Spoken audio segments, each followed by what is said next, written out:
Hey Chelsea, how's it going? Hey Al, pretty good. How are you? Long time no talk. Today we're going to talk about design thinking and agile methodologies.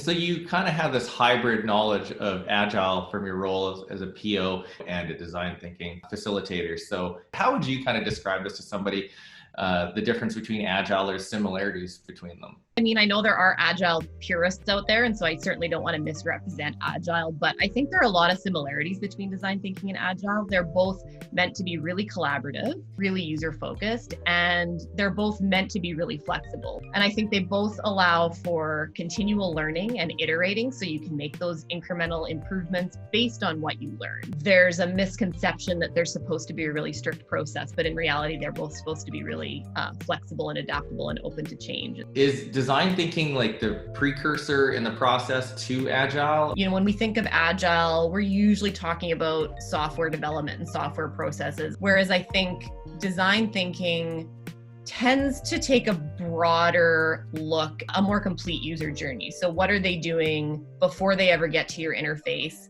What's driving them there? What are their problems? Why do they need to use it? In that way, I think design thinking is really helpful to software development. Those things can really work well in tandem. Design thinking kind of can offer just different ways to solve problems and different ways of looking at things. So there are a lot of different positions that work in Agile, whether it's a PO, a Scrum Master, or a developer. Is there one specifically that you think would benefit the most from design thinking training? I think everyone honestly can benefit from it, even outside of a professional context. Anyone who's got a problem that needs to be solved can make some use of design thinking in how they approach that problem.